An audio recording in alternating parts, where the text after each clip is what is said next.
All right. Welcome, everybody. Welcome to the hump day version of the Real Estate Radio Show podcast with my buddy and cohort. Wait, over there, Dylan Kramer. Somewhere around here. What's going on, Larry? Good to see you. Sorry. Yeah, good to see you. I'll see you later today at 2:00 at our lunch and learn over there at Neighborhood Loans. I'm excited to share that with you and a handful of other people. As a matter of fact, I think we can spend a little time today talking about renovation loans and the problems they solve. I think that's a real topic in the current market. So we're excited to do the deep dive and see you later. Well, it's a great way to bring inventory into the market that wouldn't otherwise be in the market.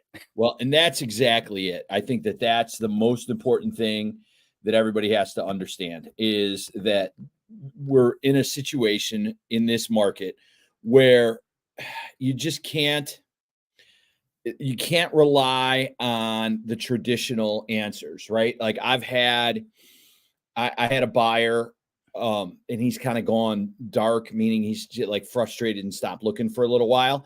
But his thing is that he was looking specifically at a block or two blocks in the city. And every time something came on the market, it was condos, right? It was Lincoln Park-ish. I don't know if exactly Lincoln Park, don't quote me on that.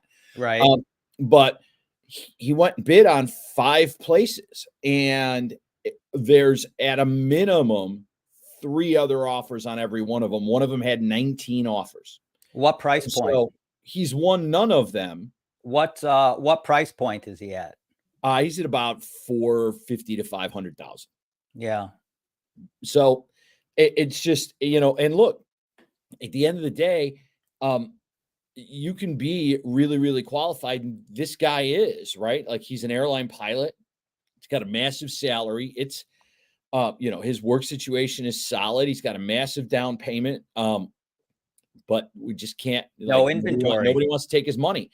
And at the end of the day, he may be a candidate for a renovation loan, right? I don't know that there's going to be units in that building that are renovation eligible, right? To beat up and can do that.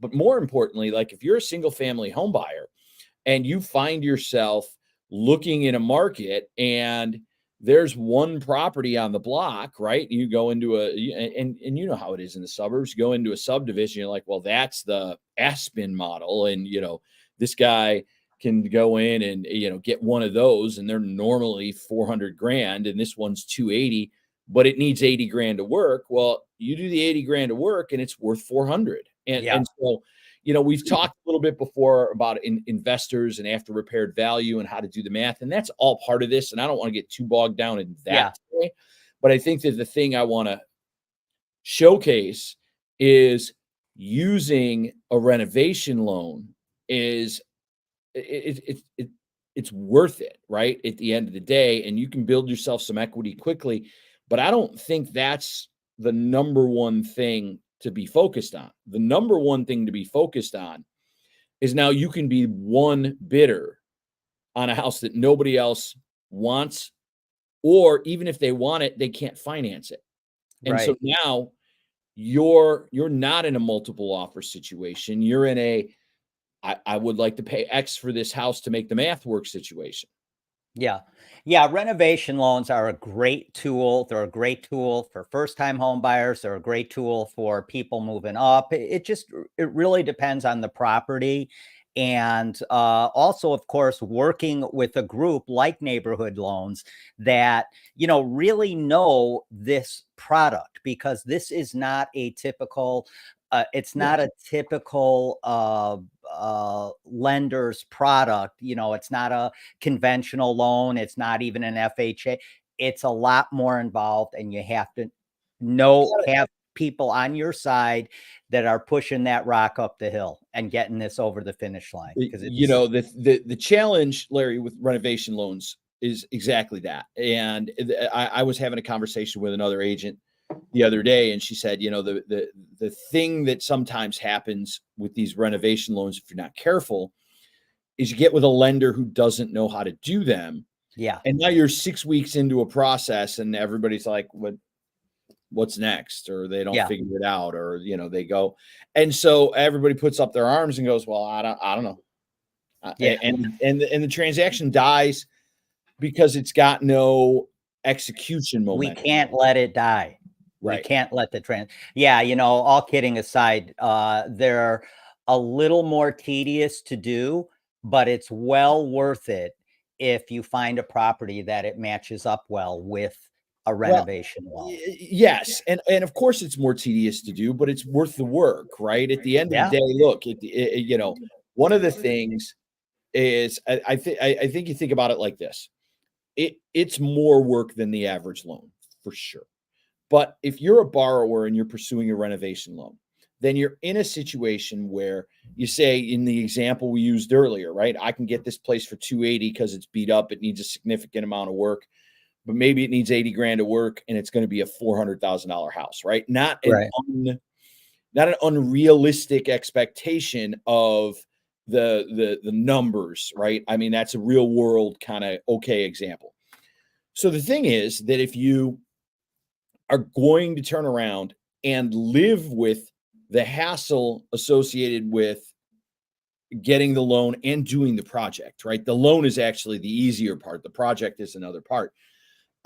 You should make some money. So if it's worth, if all in it's 360 and you make 400 and you don't have a competitive bidding situation and a place to live, it's worth dealing with contractors. And the hassle in dealing with contractors up front, Larry, is you got to vet them out. They got to be financially able to work with the renovation loan program.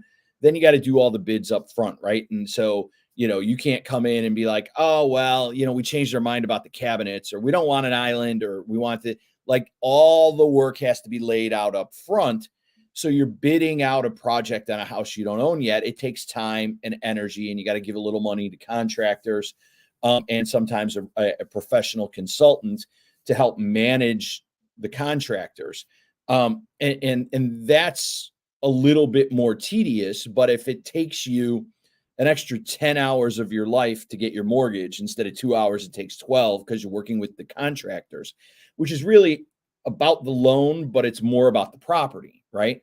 Yeah. And then you have to live through the project for the first 6 months that you own the property. You have to survive the project. Right. And that's a thing. I get it. Yeah. But if you do that and you walk into $40,000 worth of equity, isn't it worth it?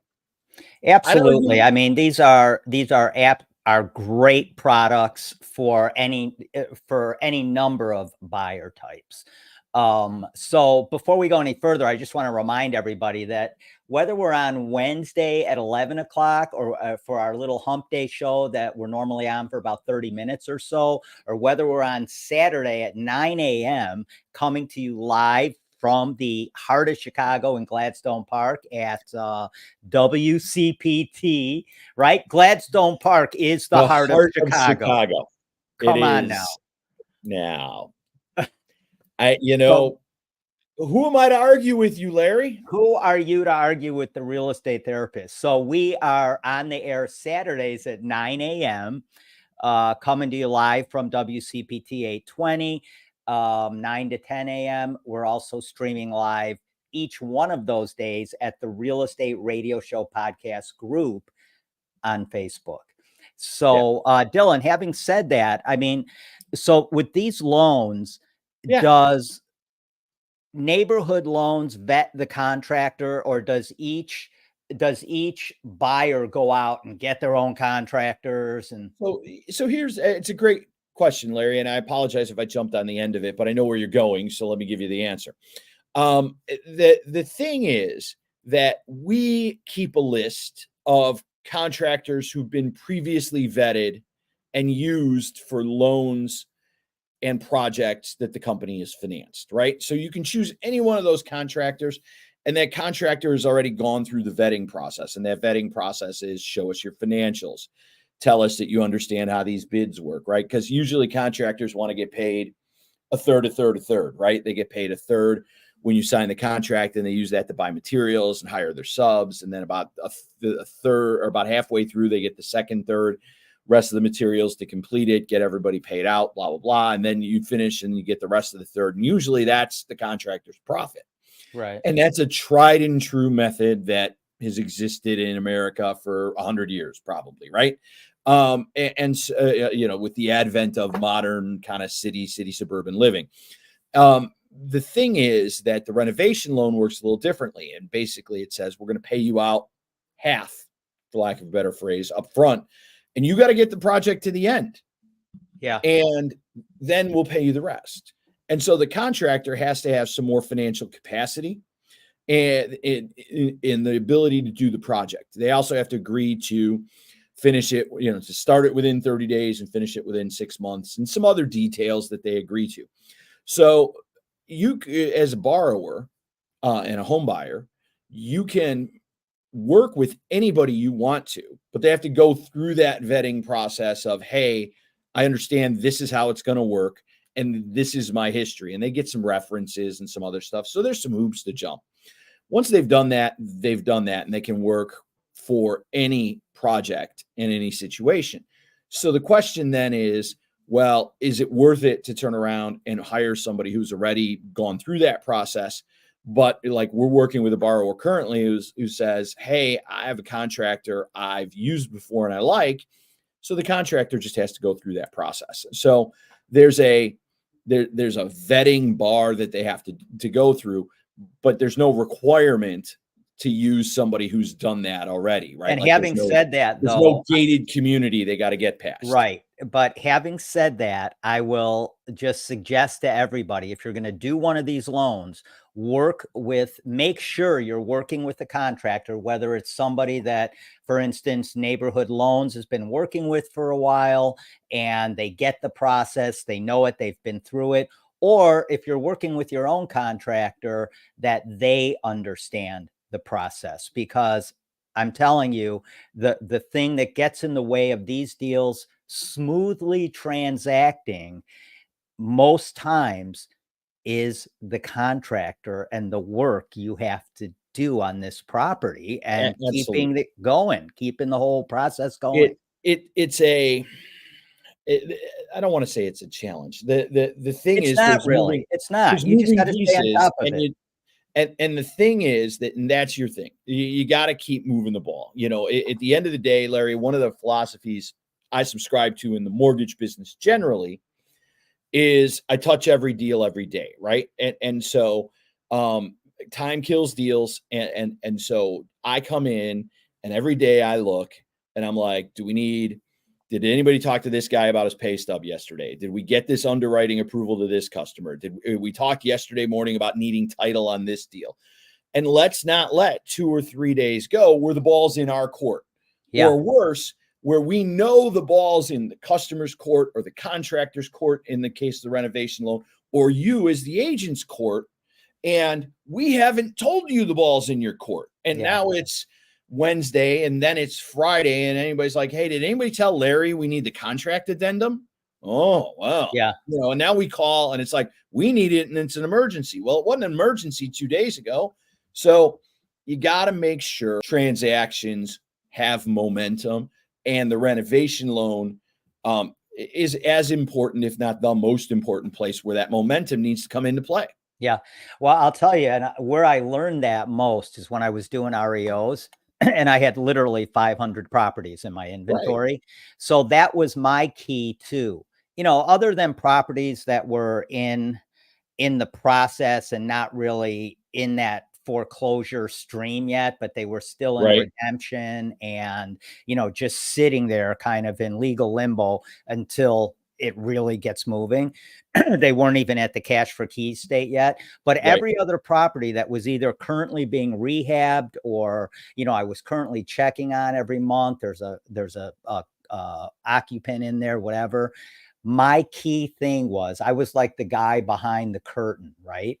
I had to check every property every day. I had to really just stay on top of that because it can get away from you fast. Same thing with these renovation loans. You got to stay on top of this so that, like we say, we keep pushing that rock up the hill. The other cliche that I've heard, Larry, is you've heard that thing where you're like, hey, I'm building something, right? I'm an engineer, I'm a contractor, whatever. And you're like, oh, well, we're going to build a 6-story building, but if the foundation's a quarter of an inch off, by the time you get to the roof on the 6th floor, it's a 1.5 foot sloped, right? And because everything builds on everything else. So the idea that if you get off track on one of these renovation loans and it's not going on path, you got to go back to the path, point in the path a week or 2 or 3 later where it got off the rails Yeah. and put it back on the rails and then start again. And it's like, well, let's just check in every day and make sure we're on the path. And Yeah. then we're never too far off. Absolutely. I mean, even when I knew in one of these foreclosure instances or in any instance, deals I'm working on right now where I know the ball is in the lender's court or it's in the other attorney's court, we're waiting for a response on something, I still keep in touch with those other people and say, hey, Right. just wanted to follow up, just wanted to circle back real quick, make sure we're, on target here for our March 21st closing, because don't assume everybody knows the next step. Make sure that everybody's on point. And if you're that guy, you'll never fall down. Right. The transaction will never be impeded because someone forgot to do something. You're exactly right. Yeah. So I want to talk about the, so we have this lunch and learn with neighborhood loans Yep. today, and this is a professional lunch and learn with agents where they're going to be learning about renovation loans. Right. And I think we're going to spend some time on marketing and discussion too, right? Like how do we talk to clients about, hey, this might be a good solution. Yeah. Yeah. Which is awesome because that's part of the problem. Agents don't often know how to present this product where it looks like a winner for the buyer. Right. Exactly. So that's so important to be able to do that. For sure. Yeah. But I was thinking, such a beautiful space at Neighborhood Loans, right? We did have you in last week. Beautiful space there, great conference room, great podcast area, great, video capabilities, things like this. Right. This is going to be a great place for us to have first-time home buyer seminars. Absolutely. Title seminars for agents, showing them how they can save their clients literally 43% on title and closing attorney fees. Right. So that's no small amount of money. That's over, in most cases, $2,000-$3,000. Yeah, absolutely. I'm amazed at how expensive title work has gotten over the course of the last few years. And it's everything from the title insurance itself to the closing fee to the endorsements for all the maxing here, taking this there, getting the stamp if the title company has to do that. Exactly. Well, most people, as you know, have no clue about title. Most sellers and buyers really aren't up to snuff on what is title, what exactly is it, and why am I paying $2,500 card rate for the title insurance policy? How can I save on that? We're going to have some classes coming up and showing agents how they can seriously save their clients a lot of money. But we're also going to have some great seller seminars and some great first-time home buyer seminars and just home buyer seminars in general, because this isn't your mom and dad's real estate market. No, that's absolutely true. Yeah, there's a lot going on. What else is going on in your life? You know what? That's I have other news to report. Actually, it's kind of interesting. I have been, as you know, a soccer and basketball official for the better part of 15 years. I saw you at the regionals. Yeah, I was at the regionals. So I've refereed. This is me refereeing the state championship game in soccer. This is a photo from a regional championship the last couple of years in basketball. But in a surprising stroke of good fortune, I have been selected to referee at the Illinois High School Association's basketball championships next weekend in Champaign. Yes, that came awesome. since I saw you last, that came down. That came down to 48 hours ago. Nice. That Yeah, really is excited. really Really cool. excited. So, it's been a long season, including a fight with a balky knee. Let's leave it at that. But I was just gonna ask you, it's on the how's mend. the knee going? It's on the mend. I'm gonna be fine to It's a get long through. road. It's a long road. The rehab on a knee is and on a shoulder, Yeah, the PT on that is not fun. yeah, sucks eggs. It's not fun. So we're working to get better, and I'm sure I'm going to be fine for the games, and we're going to go from there. But Awesome. I'll be excited to be there. I, along with 17 other officials, have been selected, and it's pretty good stuff. Yeah, that's awesome. Hey, I don't want to get off on a tangent with any, but do you know Ken Pink? I do know Ken Pink.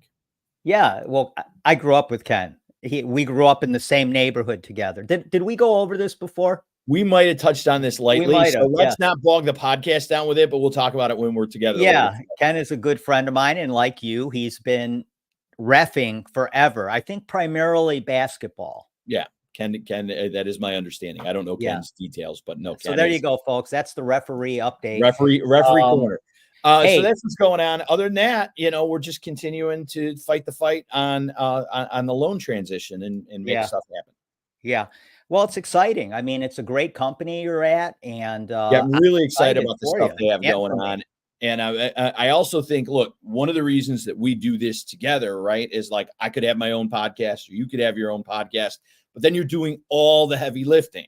Yeah. And so to be able to do this stuff together is important. And I think that the local team here in the Chicago market at Neighborhood Loans is fantastic, and I'm really excited to be a part of it. And I think that it will be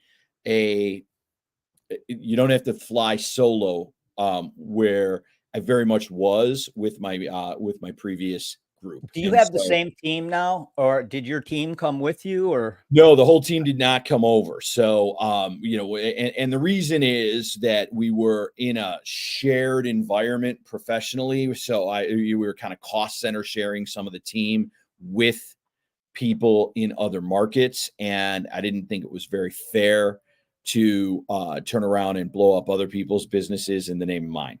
Yeah, well, that makes sense. Yeah. That makes sense. Hey, they're a great company. I wish you well. And Thanks, hey, I man. want to end this today. So I did a drone shoot of the horse farm we just put on I'm the market. dying to see the Yeah, horse this farm is story. really, Let's really go. cool. Hang on a second here. I'm going to bring it on stage and get rid of us. So this is a 151 acre horse farm.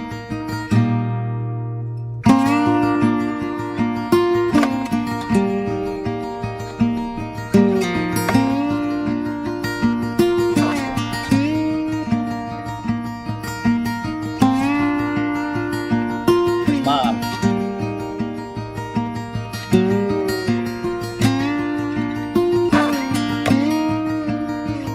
That's a little 3-bedroom bath module home on the property. Right.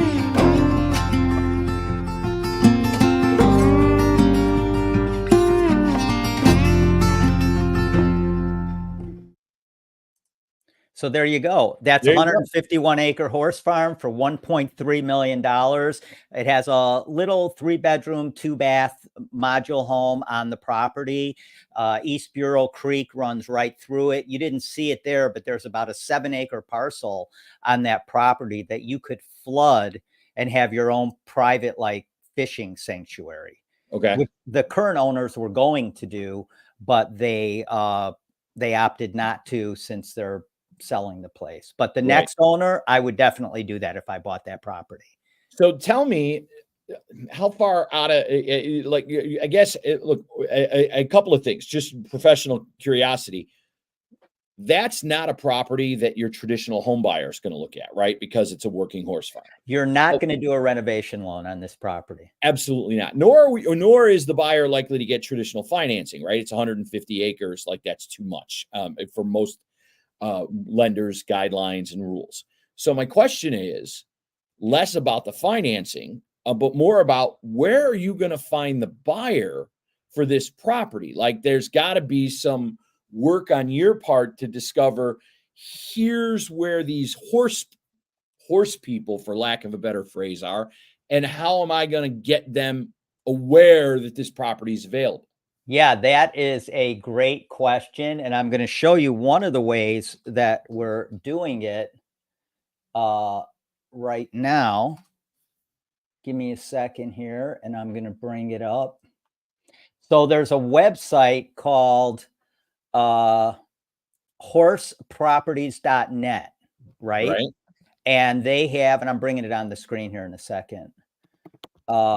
They have 72% of the online market when it comes to, and there's our listing on it right there. So when it comes to horse properties, Right. horseproperties.net has about 72% of the property of Okay. the market share online. So we This is where know, so people people who go. are interested in horse properties know that this is a resource, is what you're telling Yes, me. absolutely. They get a ton of views every month, every day, every All week. right. And like I said, they have 70%, 72% of the online market. Right. This is where people go. And this is just one of the avenues. We're working on getting a featured article in Crane's real estate business section. My business partner has a good relationship with them. Well, and that, if nothing else, that's a type of story that, Cranes isn't interested in your average everyday listing, right? Nor is Exactly. most media, but this has a hook. Yes. Exactly. So, yeah, this is one of the things. And here we have everything posted that you just saw. We have all the pictures Right. posted, so people can just fly through, all the different shots on here. This is one of the I mean, you're seeing a fraction of the property in Right. this shot. 151 acres. It's so Yeah, I hear you. I like it. it's one of the ways we're doing it. Like I said, Cranes is another kind of like vanity article. You want to get out there because you never Right. know who's looking at it. You want Sure. to talk to agents in the general area that might have people looking for farmland in that area. It's right now it's a working Appaloosa horse farm, but that doesn't mean that next owner is going to come in and keep it as a horse farm. They may change the whole thing and turn it into a bed and breakfast destination point or a hunter's paradise. It's 151 acres of prime hunting Right. No, space there's too. lots of options. And obviously you want the property, as every property is ultimately destined towards its highest and best use. Right. And so at the end of the day, I think that's really a thing. So I'm Yeah. just, it's curious to me. So Yeah, there's options with this property. And listen, you may have your own horse. You may not need an 18 stall barn with a full hayloft on top of it and an uncovered arena to the side. You may want to check. So this property, excuse me, was on the market for 2 years previous to us getting the listing, right? right. Didn't sell. But they had offers on it. And one of the guys that put an offer on it wanted to take the barn down, and change the whole, and that it kind of broke the seller's heart because those horses are their babies. Right. That's Right. their lifestyle and all this. But it's like we were talking about last week on the show. By the way, we had Amanda Fliger on with Curbio, vice Right. president of growth at Curbio. That was a great show. But we were talking, and Patrick Loftus was on as well. We were talking about what were we talking about? What were we on right now? Come bring me Horse back farm. to Horse yeah, farm. no, I know the horse farm, but we were talking about how something with the financing end of it. Oh, no, being too emotionally attached Right. And the to your barn coming down. property. Yeah, you gotta, regardless of how much or why you love your property, when you're selling it, you're selling an asset, whether it's Yes. a 4-bedroom, 2.5-bath house, or whether it's a 151-acre horse farm in Princeton, you are selling an asset, and you can't Yeah, get man. too emotionally embroiled in the whole thing. Yes. That's why it's good to work with an agent. Once you sell it, it's not yours, and you shouldn't care what they do with it. Yeah, exactly. So. All right, so I'll see you at 2:00 today. Looking forward to it, man. That's our 30 minutes. You got a decent crowd coming out there or what? My understanding is we should have a decent crowd. Yeah. I mean, we've got, 6 or 7 people on the team who have been inviting folks. And I know you and a couple other people have said they're coming. So I'm looking forward to it. Awesome. All right, bud. I will see you at 2:00 and awesome. See you there. Thanks, Larry. And then live again on Saturday on WCPT. Saturday, 9 a.m. You got it. Talk to you later. All right. See you. Yep. Bye. All right, everybody. That's a wrap on Wednesday's show. I hope you liked that little drone video of the horse farm we just put on the market. That's in Princeton, Illinois. It's about 72 miles from Naperville. So it's still about an hour and a half outside of Chicago and anywhere else you want to go. So really ideally located. 1.3 million it's on the market for, just hit the market a couple of days ago. So having said that, we will see you guys on Saturday, 9 a.m. from the studios of WCPT. And remember, when we're live, you guys can call in, you can text in, and whenever you do, we're gonna address those questions or comments live on the air. So check us out Saturday, 9 a.m., the Real Estate Radio Show podcast, 8:20 a.m., or on Facebook at the Real Estate Radio Show podcast group. All right, you guys, we'll talk to you soon. Thanks for joining us on Real Estate Radio with your host, Larry Shakman, the real estate therapist and top producing broker. Now go to trustedagentUSA.com and save thousands when you sell, buy, or invest. Illinois license number 475145795. Tune in next week for the ultimate real estate radio experience.